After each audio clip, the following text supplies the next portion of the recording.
Welcome back to the Annie Frey Show. We're grateful for you being with us this Wednesday afternoon, first day of November. And the campaign to try to destroy Donald Trump continues. This time it's making a stop in Colorado. And we welcome our guest, Mike Davis, onto the show. He's the founder and president of the Article 3 Project and the former law clerk for Justice Gorsuch. You can find him on Twitter at MRDDMIA. Mike, welcome back to the show. It's good to have you here. Thank you for having me. From my understanding is you're in Colorado right now, where this next step in trying to keep Donald Trump from becoming the president of the United States again is making its next effort. What can you tell us?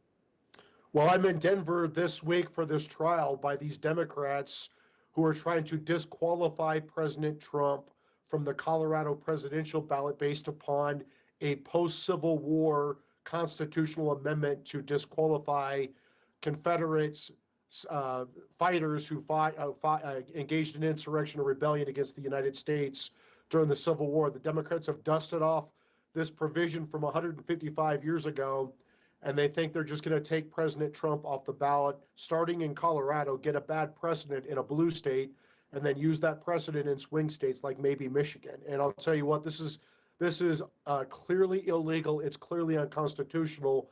But unfortunately, it looks like these Democrats are going to win here in Colorado with this clearly biased Denver District Court judge and this clearly left-wing Colorado Supreme Court. Man, that's always my question is, we see these wild legal challenges or charges that come against the former president. My first question is always, is it possible that, as absurd as they seem to someone like me or like you with the legal expertise you have, that they could still manage to get a victory out of this? And you're saying, yes, in Colorado, they just might.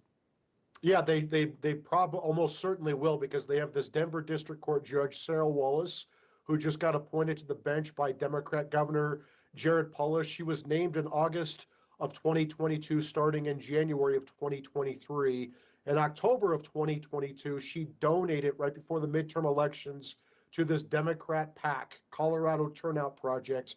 And the sole mission of this Colorado Turnout Project PAC is to chase out of office Republicans who supported President Trump on January 6th. So now this week, this judge, after she took office in January, is now hearing this case to try to chase President Trump off the ballot in Colorado for January 6th. How the hell is she not biased? Trump's lawyers filed a motion to recuse. She said on the first day of the trial on Monday, yeah, I made that donation, I forgot about it, but I can still be fair. Well, that's not the legal standard. Her subjective belief whether she can be fair is not the legal standard. Objectively, the public is not going to think that she can be fair when she just donated to an anti-Trump January 6th PAC last year. Wow. Yeah.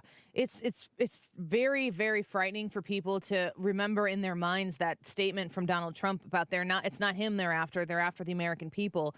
And Donald Trump is going state to state to state right now. And it seems as though getting a biased version of our justice system against him, I would assume there's an appeal process that will be put into play here. Is that an accurate assessment?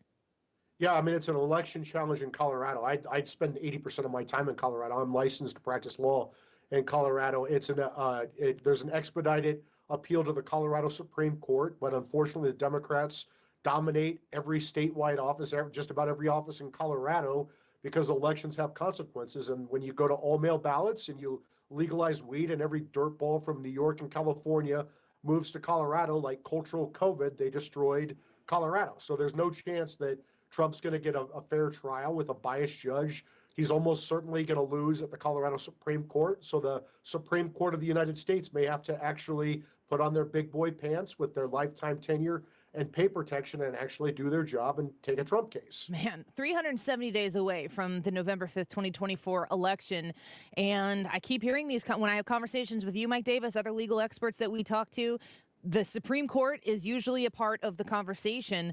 There's a time crunch here, and it seems like the judicial system in this country doesn't necessarily move at a super fast pace. I suppose these would be expedited. What does that look like for Donald Trump and the voters in Colorado who might like to check the box for Donald Trump on their ballot in 2024?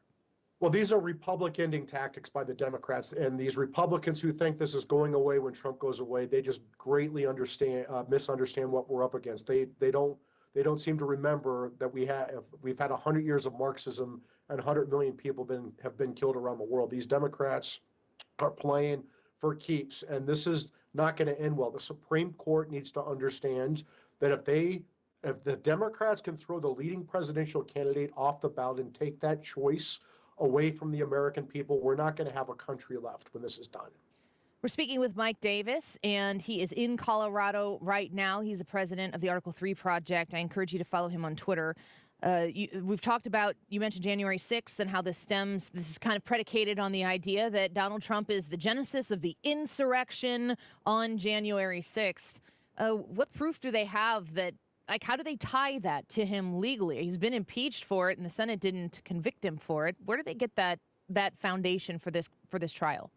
It's nonsense. The only way you can disqualify any office holder under the 14th Amendment is as Chief Justice Samuel Chase ruled back in 1869. Congress has to pass a federal criminal statute on insurrection or rebellion.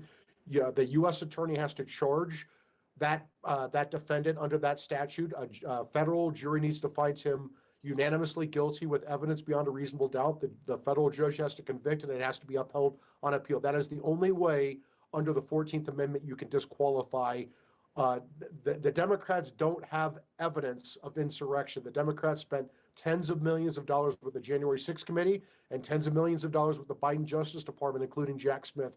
If that evidence existed, they would have it. It was not an insurrection. It was a lawful protest permitted by the National Park Service that devolved into a riot on January 6th. It was not an insurrection. So, Mike Davis, I'm thinking about the fact that Donald Trump might be taken off of the ballot in Colorado, and how in a primary season there are going to be people who say, and I've looked at every single person in the Republican primary and said they'd all be better than the alternative on the left. But you might see political collateral here for other people in the primary saying, you know what, this is so complicated with Donald Trump. We need to have somebody else run instead of Donald Trump so that we can vindicate Donald Trump in these issues. I know you're a strong Trump supporter. What do you say to those people right now who are waffling about all of the baggage and complications around the man, Donald Trump, who they know at the same time is being politically persecuted in the justice system? I would say that Trump has the primary locked up. He's winning by like 50 points, maybe even more. People need to rally behind President Trump, because if they can take out President Trump through this election interference, this lawfare, there are 2 impeachments for nonsense, there are 4 bogus indictments for non-crimes, there's civil fraud lawsuit for the non-fraud of businessman paying back sophisticated Wall Street banks in full, on time, as agreed with interest. If they can't take him out with that, and they're going to try to just take him off the ballot, they're going to try to gag him illegally, unconstitutionally in his court proceedings, and then just take him off the ballot. President Trump is in their way. It's not going to stop with President Trump. They are going after Christians praying outside of abortion clinics and parents at school board meetings. This isn't stopping with President Trump, and Republicans need to wake up. Do you believe, last question for you before we let you go here, speaking with Mike Davis right now, do you believe that in the midst of all of these challenges, Colorado included, where they're trying to take him off the ballot, that Donald Trump still can win in 370 days in 2024? I am very, very confident that not only can he win, he's going to win. He's going to beat President Biden like a drum on November 5th, 2024. We appreciate you, Mike Davis. Thank you for what you're doing in Colorado, and thank you for coming on to talk to us about it today. Thank you. Of course. We were speaking there with Mike Davis. He is the founder and president of the Article 3 Project, also the former law clerk for Justice Gorsuch, a lot of legal expertise and a warrior. As we move through this campaign season for justice, I understand that there are people out there who don't love Donald Trump, but it does not make sense to me how you cannot see that Donald Trump is being politically persecuted with a justice system that is wielded under the Biden administration.